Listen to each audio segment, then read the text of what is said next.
Daniel capítulo 6. Hoy vamos a estudiar todo el capítulo. Entonces vamos a ver esta historia tan quizás familiar, porque es una historia que si a lo mejor creciste en la iglesia, te la enseñaron de chiquito. Y es Daniel en el foso de los leones. Entonces vamos a estar ahí en el capítulo 6, vamos a leer los primeros 3 versículos, vamos a orar después y vamos a estudiar. Daniel 6, 1 al 3. Pareció bien a Darío constituir sobre el reino 120 sátrapas que gobernasen en todo el reino, y sobre ellos 3 gobernadores, de los cuales Daniel era uno, a quienes estos sátrapas diesen cuenta para que el rey no fuese perjudicado.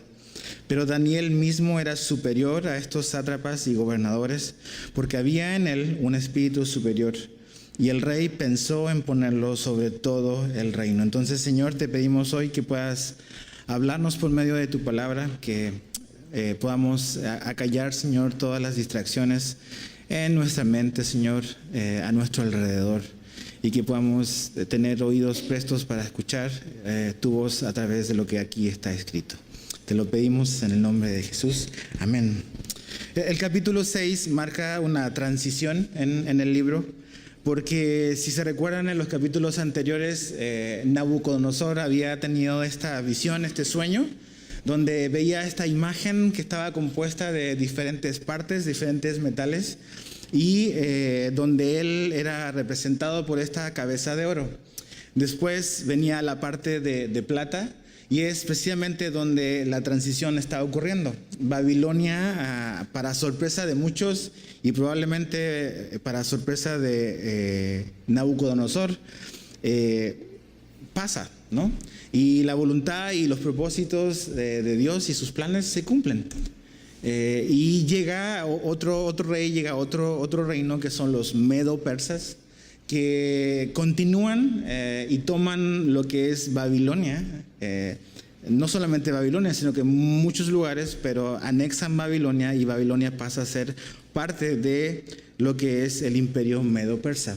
Ahora, en esta historia, en lo que vamos a ver en el capítulo 6, vemos que Daniel está en una etapa ya avanzada de su vida. Se cree que quizás aproximadamente Daniel en el capítulo 6 tiene unos 80, 85 años. Es un hombre ya anciano, ¿no? Que se ha mantenido y ha permanecido en diferentes administraciones. Con los babilonios pasaron diferentes reyes, ahora viene otro imperio donde viene un nuevo rey, y Daniel vuelve a aparecer. Y si hay algo que quizás pudiésemos como que definir la vida de Daniel en una palabra, sería fidelidad. Fidelidad es algo que caracterizó la vida de Daniel, y vamos a ver que su fidelidad va a ser puesta a prueba nuevamente hoy en el capítulo 6. Ahora, dice en el verso 1 que habla de este rey, este hombre llamado Darío. También en el capítulo 5, al final, el último versículo, habla de este hombre que toma Babilonia, ¿no? Ahora, los escépticos siempre han tratado de desacreditar este libro, porque tiene demasiadas profecías concernientes al futuro, ¿no? Del futuro de cuando fue escrito, que se cumplieron. Entonces siempre han cuestionado este libro, y una de las cosas que se cuestionaban era que en los registros de Medo-Persa no existía o no aparecía este hombre llamado Darío propiamente tal, sino que es Ciro el que aparece. Pero como las evidencias del mismo libro nos dan, Ciro y Darío son personas diferentes, no es el mismo rey que tiene otro nombre, sino que Ciro definitivamente es el rey de Media y de Persia, pero él asignó a Darío probablemente como el gobernador o como el rey del área de los caldeos, del área de Babilonia. Después puedes leer quizás el capítulo 9, verso 1, ahí se nos da a entender de que Darío era específicamente el rey del área de los caldeos, que es Babilonia. Pero el rey de los medo-persas era Ciro. Entonces probablemente fue un subordinado que este rey Ciro asignó a esta área del mundo que ellos habían anexado para ser como el monarca en este lugar. ¿Qué es lo que está ocurriendo? Básicamente es como una reestructura de Babilonia. Nabucodonosor y la grandeza a la cual él había llevado a Babilonia se había acabado. El último rey, ¿se acuerdan? Fue nefasto realmente. Y esa misma noche, cuando está esas letras y esa escritura en la pared, ese fue su último día. Puedes leer el capítulo 5. Entonces llegan los medo-persas, hay una transición y hay como cuando cambia una administración en un país, ¿no? El presidente llega con todo su equipo y muchos se van, en este caso muchos mueren, pero implementa una nueva estrategia, una nueva estructura política. ¿Y cuál es esa estructura? Lo que vemos en los primeros 3 versículos. Básicamente hay 120 como que sátrapas, que son como especie de jefes administrativos de 120 áreas dentro de lo que es Babilonia, que van a estar como subordinadas a 3 gobernadores. Esos 3 gobernadores van a estar con conexión directa al rey y así van a poder tener una administración más eficaz. Si te das cuenta, eso ya marca de por sí una diferencia con Babilonia y sobre todo con Nabucodonosor. Porque el rey Nabucodonosor hacía lo que quería y nadie podía refutarle nada.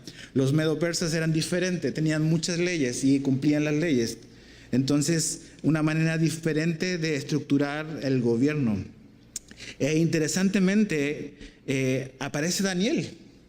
Y es interesante, el último rey, el que desperdició su vida, ¿no? En el capítulo 5.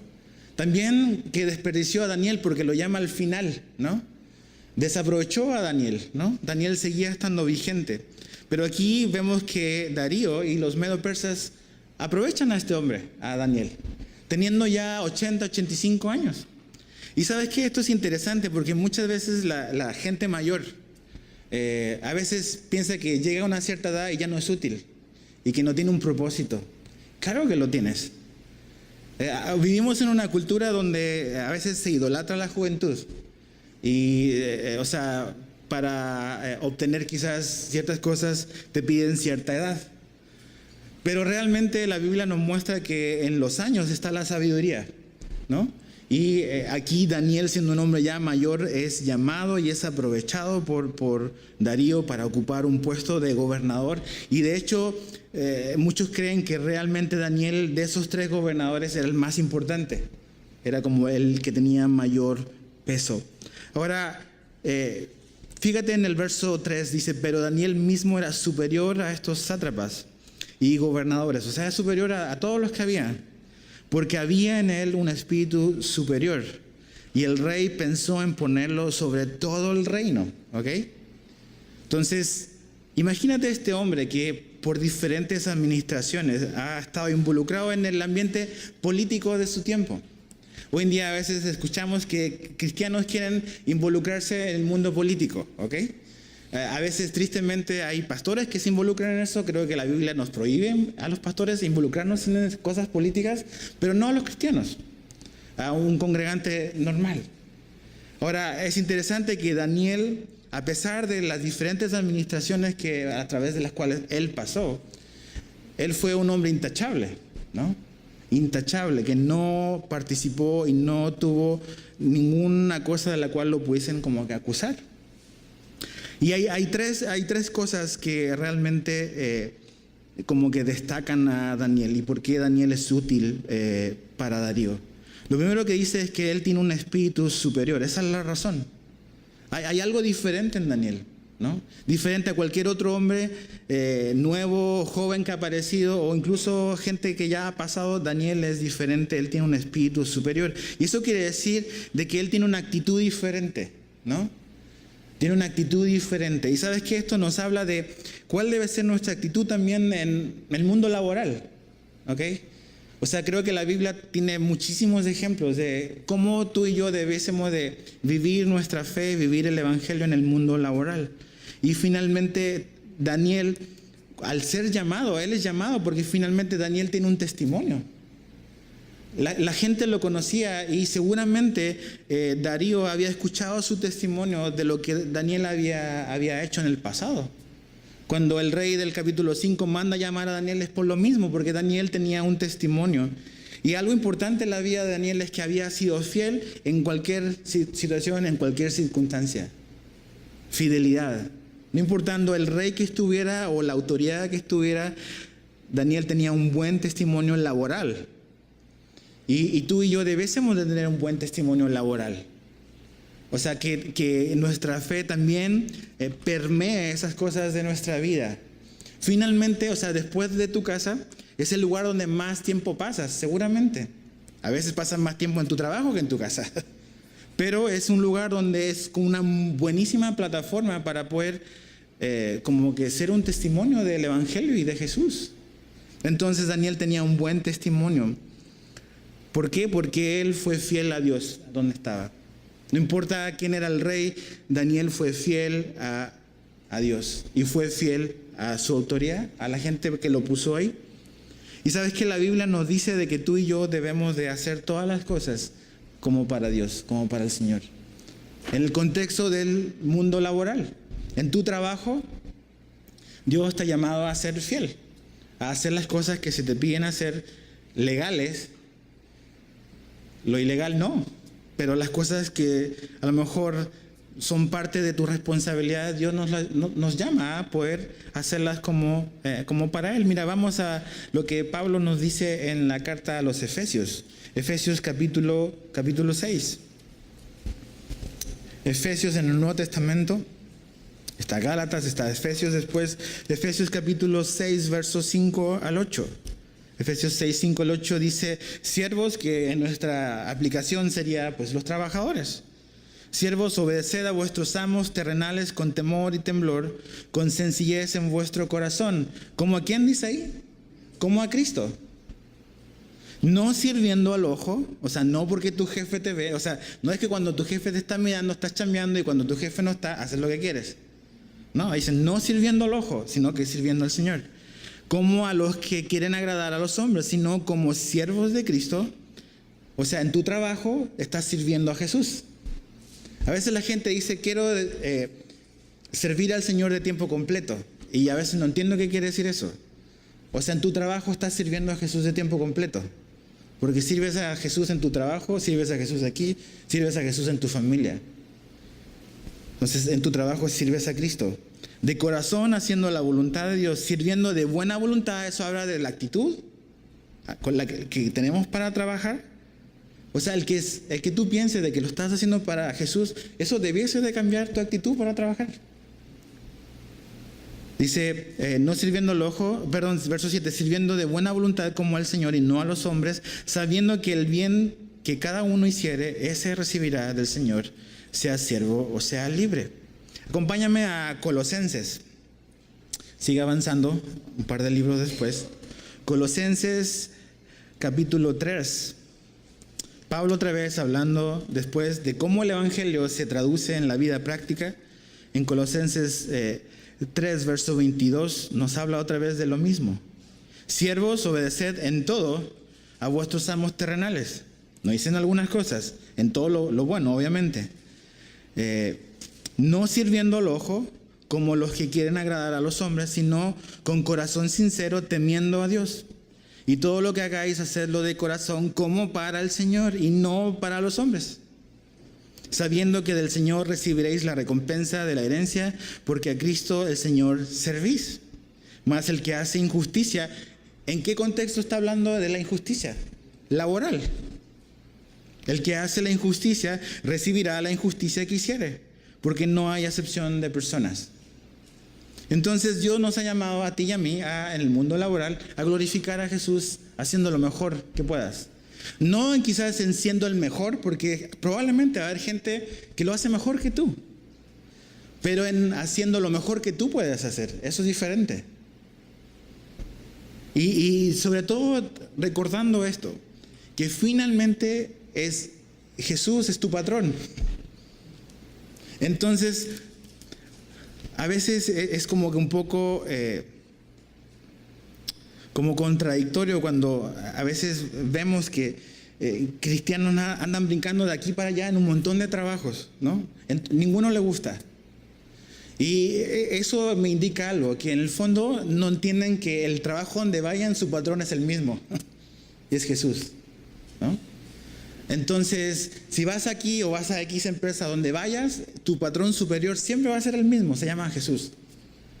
Si nosotros vemos nuestro trabajo como la Biblia dice que tenemos que verlo, como que estamos sirviendo al Señor, donde quiera debiésemos de hacerlo como para Él.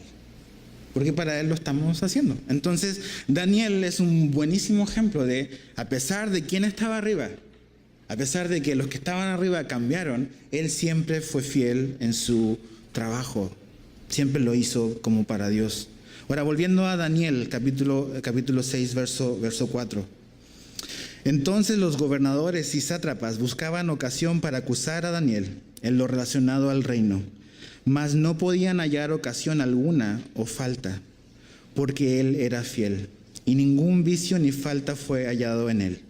Entonces dijeron aquellos hombres: no hallaremos contra este Daniel ocasión alguna para acusarle, si no la hallamos contra él en relación con la ley de su Dios. Entonces estos gobernadores y sátrapas se juntaron delante del rey y le dijeron así: Rey Darío, para siempre vive. Todos los gobernadores del reino, magistrados, sátrapas, príncipes y capitanes han acordado por consejo que promulgues un edicto real y lo confirmes, que cualquiera que en el espacio de 30 días demande petición de cualquier dios u hombre fuera de ti, oh rey, sea echado en el foso de los leones. Ahora, oh rey, confirma el edicto y fírmalo para que no pueda ser revocado conforme a la ley de Media y de Persia, la cual no puede ser abrogada. Firmó pues el rey Darío el edicto y la prohibición. Ok, todo pinta bien los primeros 3 versículos, ¿no? Pero a partir del 4 viene el complot. El complot para lograr perjudicar a Daniel. Entonces, ¿qué es lo que ocurre? Un grupo de estos sátrapas, de estos hombres, deciden como que armar algo en contra de Daniel. Y se dan cuenta que lo que andan buscando básicamente es, ok, necesitamos estudiar, vamos a usar la policía secreta, vamos a investigar profundamente la vida de Daniel para ver si en su pasado personal, en su pasado político, hay algo de lo cual nos podamos agarrar para poder desacreditarlo y quitarlo. Finalmente, este hombre para todos es un judío, ¿ok? Es uno de afuera, es un exiliado que está ocupando un lugar de prominencia. Y los celos y la envidia siempre como que genera como que anticuerpos, ¿no? Donde está. Ahora, Daniel ha sido fiel por más de 65 años en el gobierno. Ok, si hoy examináramos nuestra clase política, ¿no? ¿Quién ha sido fiel los últimos 65 años en la administración? ¿No? Ok, no quiero escuchar sus voces No. Pero eso es, o sea, Daniel no es un pastor, no es un ministro, es un gobernante, ¿ok? Es un hombre que está en la esfera política del imperio predominante en esa parte del mundo. Y deciden investigarlo para ver si hay un Daniel Gate, ¿no? A ver si hay algo con lo cual lo pueden atrapar y pueden incriminarlo. Pero Daniel fue irreprensible. Fue irreprensible. Personalmente, políticamente, administrativamente. ¿Y sabes qué es lo que nos demuestra eso? O sea, nosotros pensamos que eso es nuestro. Eso era de Babilonia, del que no tranza no avanza. Ellos lo inventaron. O sea, la corrupción y el mundo caído y la maldad, o sea, en Babilonia estaba a la orden del día. Entonces tú y yo, o sea, Daniel nos apunta con el dedo a nosotros. Porque nosotros pensamos que, ok, el que no tranza no avanza. Y tenemos toda esta cultura mexicana como que muy impregnada. Para poder progresar hay que mocharse, hay que pagar mordida, hay que hacer esto, hay que hacer lo otro, porque si no me va mal en los negocios, me pueden correr del trabajo. Daniel nos apunta con el dedo, porque Daniel nos demuestra de que se puede ser fiel en un ambiente totalmente corrupto y caído. Daniel fue fiel a Dios. Y su fidelidad fue probada y ahora está siendo probada nuevamente. Está siendo probada. Y entonces investigan, no hay nada a lo cual se puedan agarrar, entonces dicen, ok, hay algo que sobresale la vida de este hombre y es su vida religiosa. Entonces seguramente ahí es el lugar donde vamos a abordar y vamos a atacar a Daniel, sus convicciones personales religiosas. Y se arma este complot y acusan al rey con medias verdades que en el fondo son mentiras completas. Porque dice que como que le pintan la historia al rey como que todos estamos de acuerdo en esto, cuando es un grupo de personas. Finalmente Daniel es un gobernador. Y si es el principal o el más importante, él no está enterado de esta nueva ley que prohíbe orar. Entonces eso de que todos estamos de acuerdo es una mentira. Segundo, son muy astutos, adulan mucho al rey, ¿no? ¿Y adulan para qué? Para manipular. A veces las personas que adulan demasiado están en la lista de sospechosos. ¿Por qué están adulando tanto? ¿Qué quieren conseguir? ¿No? Entonces adulan mucho porque están haciendo este complot en contra de Daniel para desacreditarlo y quitarlo. Ahora, algo interesante si te fijas en esta porción es que ellos están con esta urgencia de que el rey como que haga este edicto y lo firme y como que lo promulgue como una ley. ¿Por qué? Porque resulta que a diferencia de Babilonia y de Nabucodonosor, que el rey, su palabra era la ley, los medo-persas eran diferentes. Ellos tenían leyes y cuando se firmaba una ley, hasta el rey tenía que obedecerla. ¿Ok? Entonces eso te habla de una clase política diferente, donde hay una ley, una constitución, donde hasta la máxima autoridad está bajo esa ley. Muy diferente a Babilonia. ¿Ok? Entonces si estos hombres logran que el rey decrete y firme esta ley, pues ya no hay manera que Daniel se libre de esta situación. Ahora es interesante que esta ley de que va a prohibir orar, esa es básicamente la ley, que va a prohibir orar, va a tener una vigencia de 30 días. Solo 30 días. Y pensaba en eso, en que ellos pensaban, o en la mente de estos hombres, ellos pensaban que con 30 días era suficiente para quebrantar la fidelidad de Daniel. No necesitaban más de 30 días. En 30 días seguro Daniel va a ceder y va a cambiar. ¿En cuántos días tú quebrantarías tu fidelidad a Dios? ¿Cuánto tiempo tendría que pasar para decir, ok, ya me rindo, voy a ceder? ¿Hay una cantidad de días? Lo que no saben o lo que no se acuerdan estos hombres es que Daniel ha sido fiel a Dios por 75 años. Ahora, uno podría pensar, ¿no? Como en Daniel. O sea, no seamos tan rudos con Daniel. Pobre Daniel, ¿por qué tiene que sufrir el pobre Daniel? Tan bueno que ha sido, ¿no? Entonces, pues 30 días no son nada. Entonces, en 30 días, pues ya voy a ceder, ¿no? Total, he sido fiel 75 años. Que son 30 días, ¿no? Pero Daniel no piensa así. Fíjate el verso 10 al 11. Cuando Daniel supo que el edicto había sido firmado, ¿huyó? No. Dijo, híjole, no tampoco. Dice, entró en su casa. Dice, y abiertas las ventanas de su cámara, que daban hacia Jerusalén, se arrodillaba 3 veces al día. Y oraba y daba gracias delante de su Dios, como lo solía hacer antes.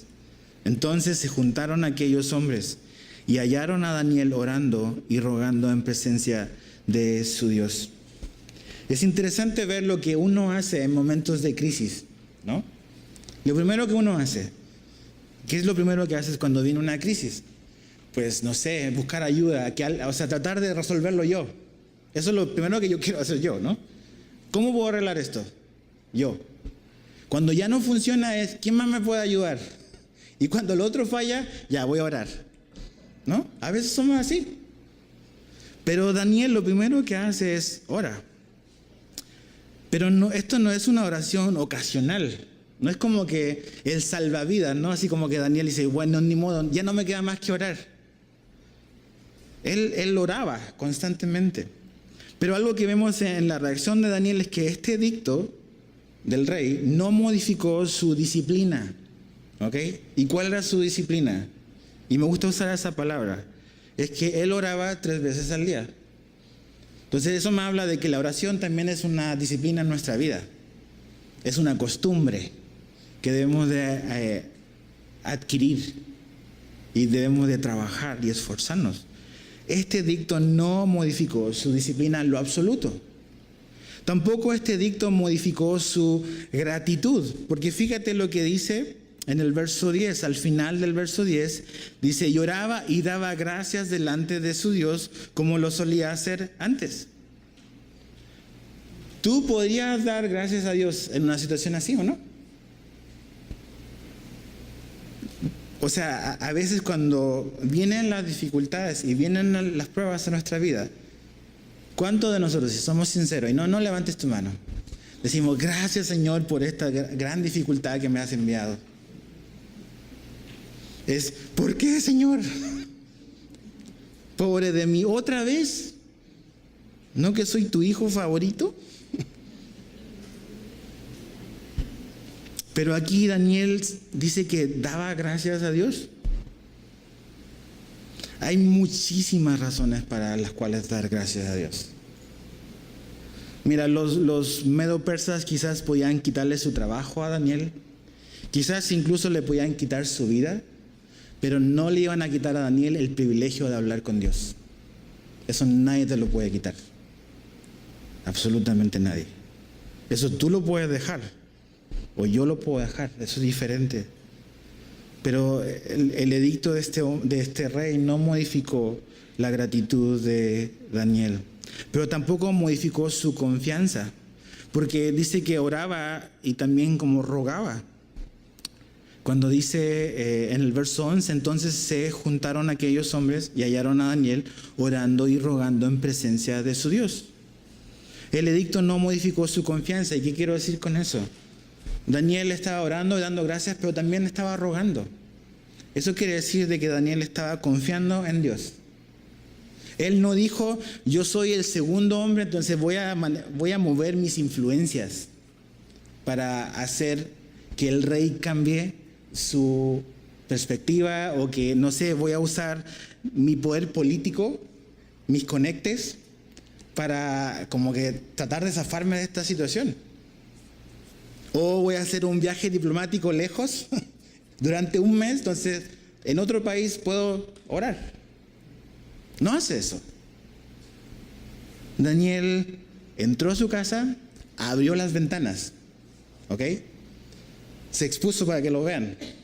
No para que digan, oh, qué espiritual es. No, no es para eso. Pero él siguió como él lo hacía siempre.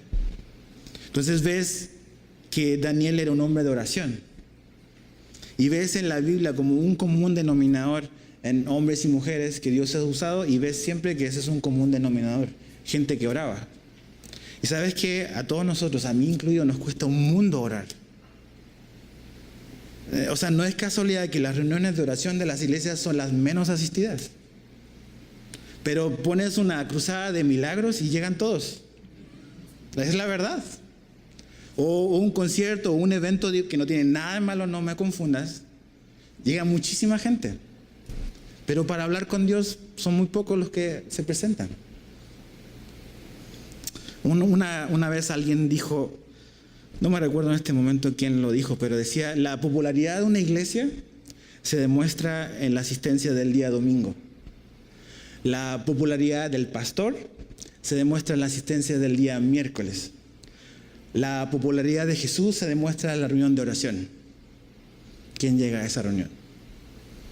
Entonces, Daniel era un hombre que oraba constantemente.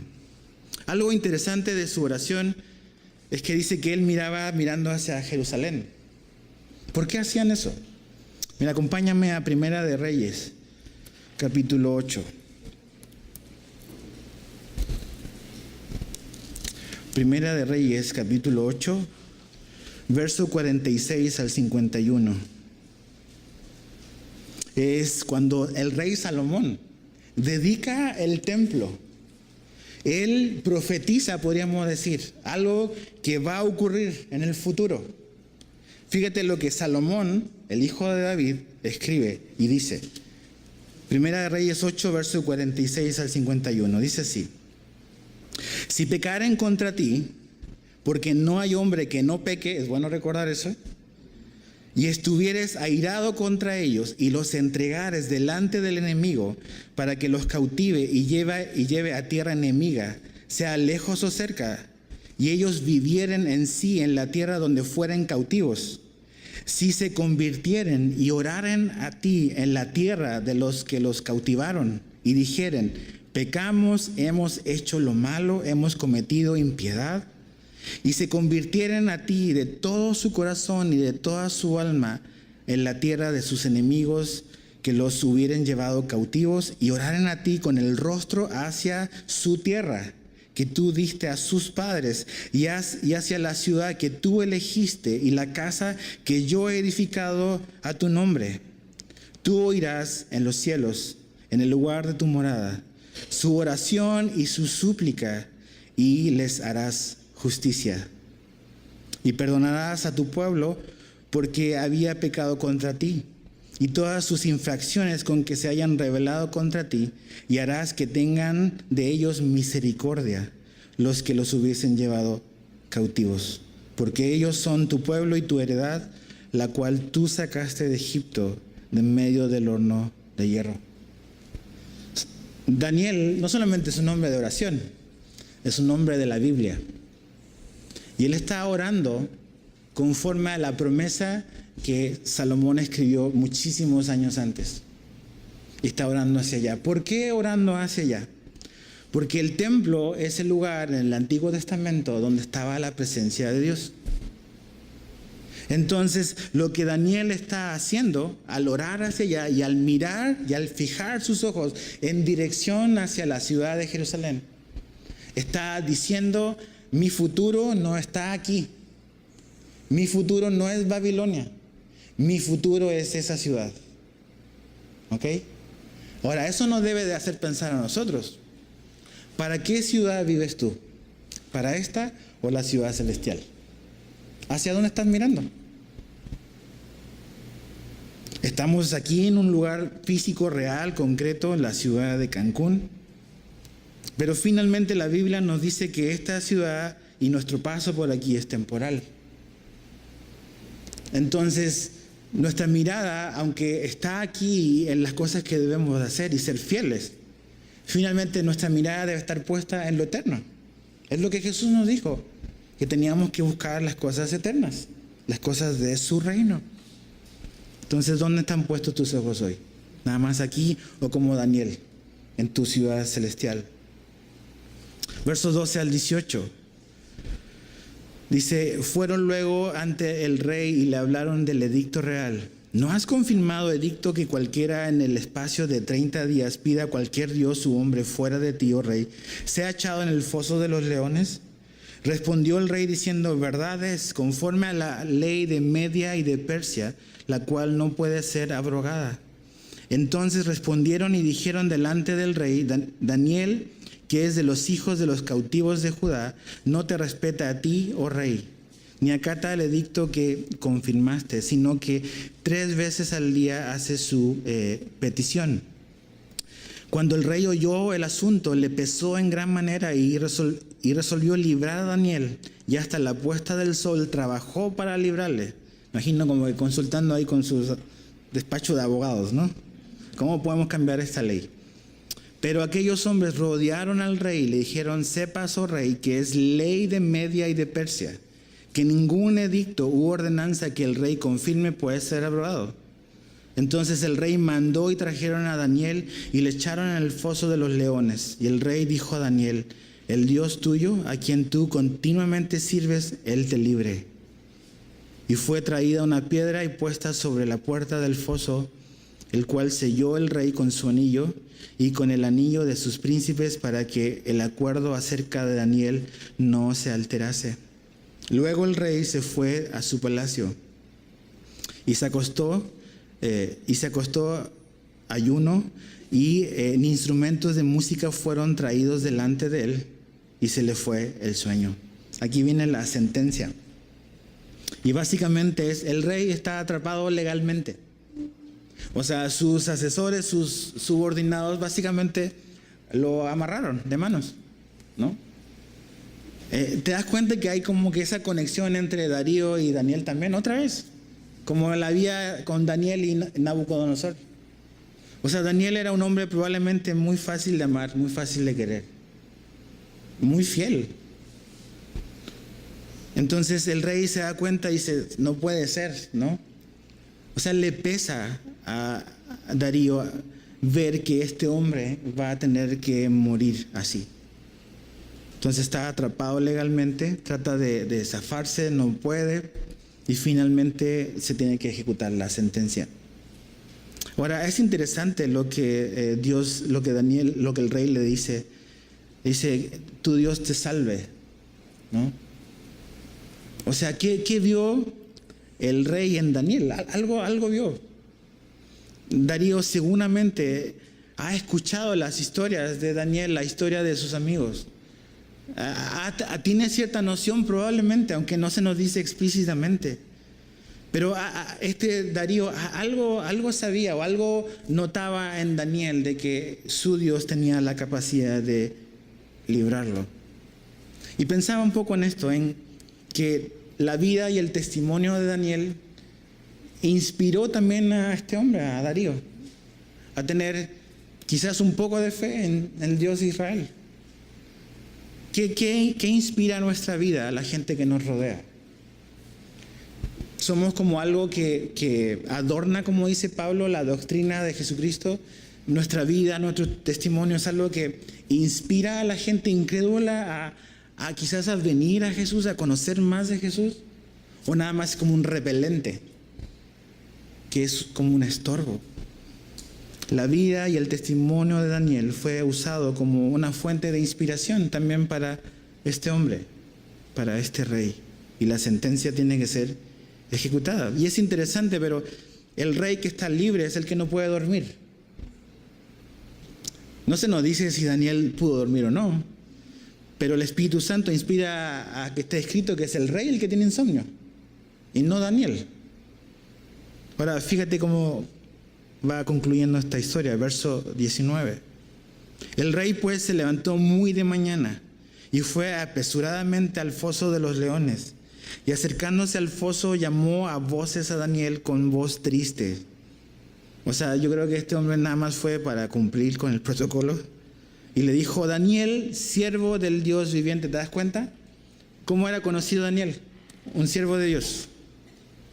O sea, en su trabajo secular, Daniel era conocido como un siervo de Dios. Dice, el Dios tuyo, a quien tú continuamente sirves. Fíjate, el testimonio de Daniel no es que nada más es un cristiano de un día, sino es su fidelidad en su vida personal, en su vida espiritual y en su vida laboral. Ha sido fidelidad continua. Dice, ¿te ha podido librar de los leones?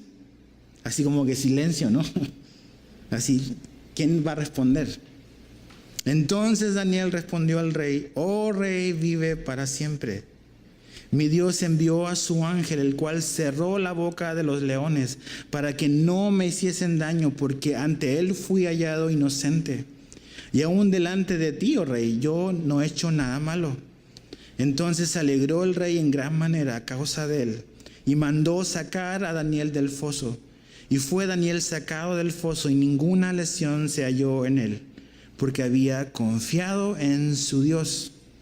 Y dio orden el rey, y fueron traídos aquellos hombres que habían acusado a Daniel, y fueron echados en el foso de los leones, ellos, sus hijos y sus mujeres. Y aún no habían llegado al fondo del foso cuando los leones se apoderaron de ellos y quebraron todos sus huesos. Hay escépticos que dicen, no, es que Daniel pudo sobrevivir porque habían los leones sido alimentados. Entonces cuando Daniel estaba adentro no tenían hambre. ¿De verdad? Ok. Creo que necesitan más fe para eso. Aquí ves que cuando llegan, o sea, venían cayendo y pum, se los comieron. O sea, tenían muchísima hambre. El ángel lo tuvo una noche en ayunas. Entonces tenían muchísima hambre. Pero aquí está la preservación de Daniel. Daniel fue preservado, fue guardado por Dios de una manera sobrenatural. Pero es interesante, Daniel aquí escribe la razón por la cual él fue preservado. En el verso 22, básicamente Daniel dice, yo soy inocente ante Dios. ¿Y sabes qué? O sea, Daniel tenía su conciencia tranquila. ¿Y sabes qué? No, la conciencia tranquila no tiene precio. Que puedas dormir en la noche y saber que no hay nada de lo cual te puedan acusar. Justamente. Injustamente quizás sí, pero justamente. Dice, yo soy inocente ante Dios. Y finalmente Dios es mi testigo que en mi vida, dice Daniel, he sido irreprensible. No hay nada que me puedan buscar para decir, Daniel hizo trampa aquí, o este negocio está chueco, o no sé, en su administración los recursos fueron para otra parte. Soy inocente ante Dios. Pero en el verso 23 da otra razón por la cual él fue librado. Y dice, porque yo confío en Dios. O sea, Dios preservó y preserva a los que confían en Él. Ahora, ¿hace Dios siempre lo mismo? En el caso de Daniel, lo hizo. Pero en el caso de otros cristianos a lo largo de la historia no lo ha hecho. ¿Por qué no lo ha hecho? No sabemos. ¿Por qué a unos sí y a otros no? Particularmente me refiero. Pero en este caso, Dios preservó la vida con un propósito, obviamente que lo vemos cuando vamos avanzando en el libro. Pero Dios guardó a Daniel y Daniel estaba confiado en su Señor. Como sus amigos, cuando son echados al horno del fuego, dicen, nuestro Dios tiene el poder para librarnos. Estaban confiadísimos en que Dios era capaz de hacerlo y lo creían de verdad. Pero también sabían de que Dios podía decidir lo contrario. Dice, pero si no, no vamos a adorar a esta estatua que tú construiste, Rey. Entonces, en una situación difícil, en una prueba, en una dificultad complicada, siempre están esas dos opciones. Dios puede liberarte de una manera sobrenatural o de una manera que es producto de su intervención muy evidente en nuestra vida o en tu vida. O puede decidir no hacerlo. Y ¿sabes qué? Debemos estar conscientes de eso, porque cuando Dios no hace lo que nosotros creemos que Él debiese hacer, o cuando Él no actúa como nosotros pensamos que Él, o cuando Él debe de hacerlo, a veces eso trae desánimo a nuestro corazón. Yo a veces, creo que una vez conté la historia, pero mi mamá hace un par de años falleció de cáncer. Y ella batalló un par de años, como 5 años con esta enfermedad. Y no tienes la idea cuántas veces gente, quizás bien intencionada, fue de parte de Dios para decirle de que Dios la iba a sanar. Y Dios no la sanó de la manera en que ella pensaba, la sanó llevándosela al cielo, claro. Pero yo sé que en su corazón eso trajo mucho desánimo. Y en lugar de que estas personas o hermanos o cristianos quizás bien intencionados, pero a lo mejor actuando o definitivamente actuando en una emoción o en un sentimiento o en un cariño, causaron más daño que ayuda. Entonces, nuestra fe debe estar intacta en la capacidad y en el poder de Dios. Dios, o sea, mi problema, tu enfermedad, esta dificultad es 0 nivel de dificultad para Dios, ¿ok? Dios puede cambiar las situaciones así. Pero también nosotros debemos estar conscientes de que Dios puede decidir lo contrario. Y no es por falta de fe. O sea, la historia que vimos el domingo, que Lázaro muere, ¿ok? Y cuando Jesús va a resucitar a Lázaro, Jesús no resucitó a Lázaro ni por la fe de Marta ni por la fe de María, sino para la fe de Marta y para la fe de María y para la fe de los discípulos. Entonces Dios no necesita mi fe para poder hacer algo. Él quiere que mi fe crezca, definitivamente. Quiere que como discípulo de Él aumente mi fe, claro que sí. ¿Debo de pedir que Dios aumente mi fe? Claro que sí. Pero Dios no necesita mi fe ni tu fe Él no está amarrado con tu fe para poder intervenir y hacer algo. Dios es Dios y tú y yo no. Entonces Dios, en este caso particular, decide liberar a este hombre, guardarlo temporalmente, ¿no? Y Daniel da las razones. Ahora, fíjate el verso 25 al 28. Entonces el rey Darío escribió a todos los pueblos, naciones y lenguas que habitaban en toda la tierra: paz os sea multiplicada. De parte mía es puesta esta ordenanza, que en todo el dominio de mi reino todos teman y tiemblen ante la presencia del Dios de Daniel, porque Él es el Dios viviente y permanece por todos los siglos, y su reino no será jamás destruido, y su dominio perdurará hasta el fin. Él salva y libra y hace señales y maravillas en el cielo y en la tierra. Él ha librado a Daniel del poder de los leones. Y este Daniel prosperó durante el reinado de Darío y durante el reinado de Ciro el persa. Aquí viene el edicto del rey y básicamente es increíble. O sea, en esta historia, como la historia del domingo, al final de la dificultad y de la prueba, Dios es glorificado. Y eso es lo que Dios, o para eso es lo que Dios va a usar las pruebas y las aflicciones en tu vida. Para transformarte, para transformarme a mí, pero para desplegar su gloria y para que su nombre sea glorificado y engrandecido. Y es interesante porque este rey no solamente dice, ok, ahora no molesten a los judíos con su Dios, no, o sea, no solamente los vamos a tolerar, sino que ahora todos tenemos que adorar a ese Dios. Es increíble cómo cambia la situación.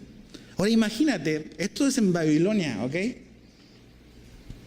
Hay miles de judíos repartidos en diferentes ciudades. ¿Te imaginas la esperanza que eso trajo a los judíos que están en otras provincias? Escuchar el decreto del rey que dice, todos tenemos que honrar al Dios de Daniel. Pues si ese es mi Dios. Gente que está exiliada, que ha estado 70 o casi 70 años en Babilonia, que escucha un documento oficial. Es como si el presidente dijera, a partir de mañana todos los mexicanos vamos a adorar a Jesucristo. ¿A poco eso no cambiaría tu vida? Imagínate la gente que estaba 70 años ahí como esclavos, escuchando la noticia que por el Dios de Daniel. ¿Te das cuenta que nuestra fidelidad o nuestra infidelidad puede causar o aliento o desánimo en otros? Dios definitivamente usó la fidelidad de Daniel para traer esperanza y aliento al resto de los judíos en el reino. Ellos fueron animados seguramente al escuchar esa noticia. Ahora, eso nos habla de algo muy importante que nunca tenemos que olvidar, es que tú y yo somos parte de algo muchísimo más grande que nuestra vida. O sea, lo que tú haces, lo que yo hago, sí nos afecta el uno al otro. Jesús dijo que teníamos que tener cuidado con la levadura. Pablo habla a los corintios que tenemos que tener cuidado con la levadura. No existe tal cosa como yo hago esto en mi vida privada y es mi vida privada. No existe tal cosa en la iglesia. Lo que yo hago en mi vida privada va a afectar al resto de la congregación. Lo que hizo Daniel, su fidelidad ahí solo en su cuarto, la fidelidad de estar dispuesto a ir al foso de los leones, tuvo una repercusión más allá de su vida, y también tu vida y mi vida va a tener una repercusión en tus hermanos. No hay tal cosa como una fe privada, de esto es algo que yo hago cuando estoy solo. No, lo que tú haces. Finalmente, la iglesia de Jesucristo, Calvary Cancún, específicamente, es lo que cada miembro individual es. Entonces, no nos podemos quejar de esto o lo otro, porque finalmente todos contribuimos a lo que somos. Porque tu vida sí cuenta, igual que la mía. Ahora, como conclusión, 5 cosas que creo que son importantes como recapitular y reconsiderar. Número 1, Daniel tomó la decisión de nadar contra la corriente. a esta serie le pusimos Contra la Corriente, porque ves desde el comienzo que Daniel propuso en su corazón no contaminarse con las cosas del rey.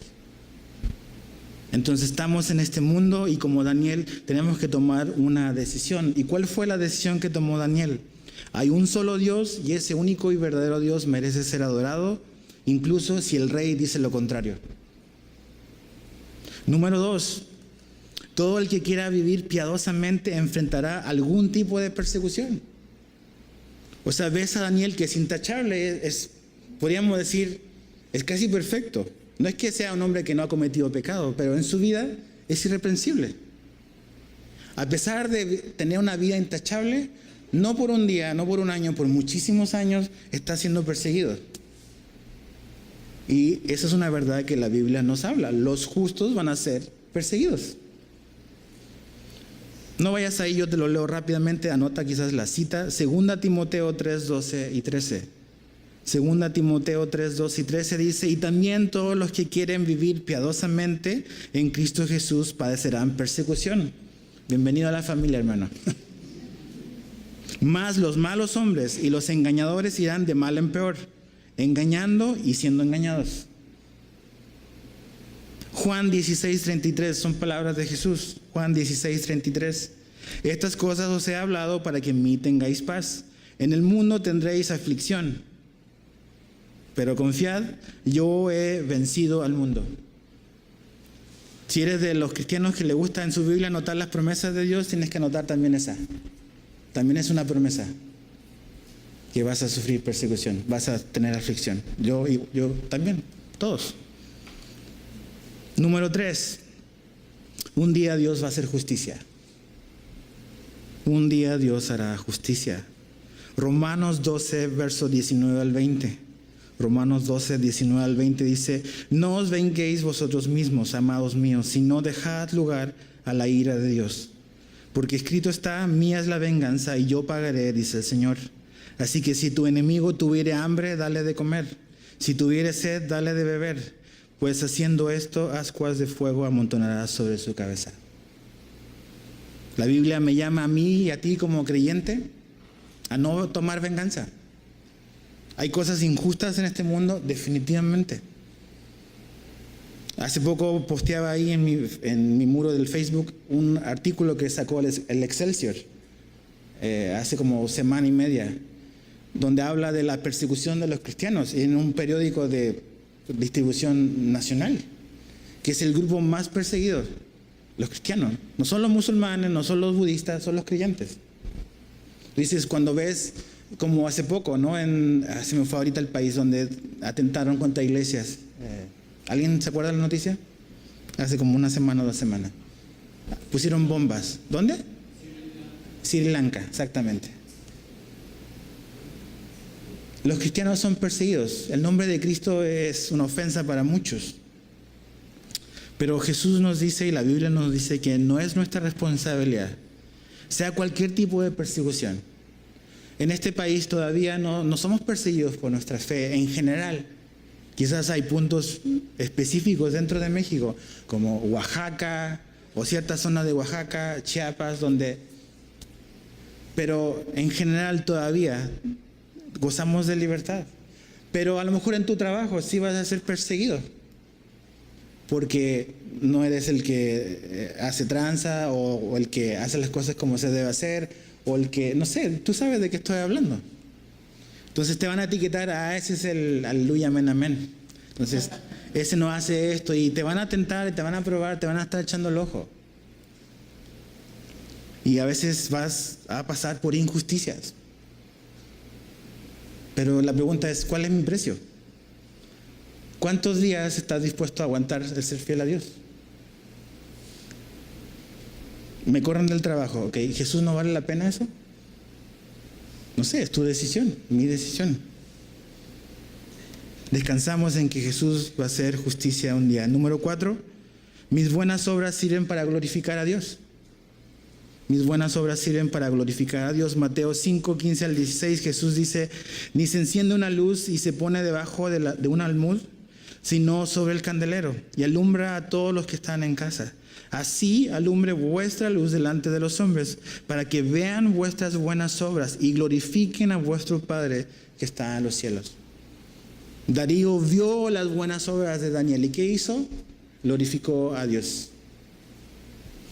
Y finalmente, número 5, la última. A pesar de la oposición, a pesar de los enemigos, siempre Dios tiene la última palabra. No son los sátrapas, no son los gobernadores, no es Darío, es Dios. Como Daniel dice, el cielo gobierna. Tú dices, entonces, ¿cómo mueren los cristianos perseguidos? Dios nos tiene en este mundo hasta que el propósito que Él tiene para nuestra vida se cumple. El día en que nuestra vida deja de tener el propósito en el cual Dios nos creó específico, Dios nos llama a nuestra casa. Daniel, ¿por qué no murió aquí? Porque Dios todavía tiene un propósito para su vida. El libro de Daniel necesita terminarse. Necesitamos escuchar, leer lo que viene en 7, 8, 9 en adelante. Pero el día en que nuestra vida y el propósito que Dios tiene para tu vida se termine, ese es el día en que vas a casa. Por eso Dios, o por eso nosotros a lo mejor con nuestra perspectiva decimos, ¿por qué él sí y este no? ¿No? ¿Por qué Juan vivió hasta morir de anciano y por qué los otros apóstoles murieron como mártires? ¿Por qué? Porque Dios tenía un propósito diferente para cada quien. Dios tiene un propósito específico para ti. Entonces, mis hermanos, mis amigos, fidelidad. Sé fiel donde Dios te ha puesto. Jesús dijo que la fidelidad se demostraba ¿qué? ¿En grandes cosas? No, en pequeñas. Ser fiel en lo poco nos califica y nos prepara para fidelidad en mayores cosas. Pero si yo no soy fiel en lo poco, ¿por qué Dios debiese darme mayores responsabilidades? ¿O por qué en tu trabajo debiesen de darte mayores responsabilidades si en lo poco no eres fiel? ¿O por qué en la iglesia debiesen de darte mayores oportunidades si en lo poco no soy fiel? Jesús dijo, la fidelidad se muestra en las cosas pequeñas. Y si soy fiel en eso, Dios quizás en su gracia me dará mayores responsabilidades.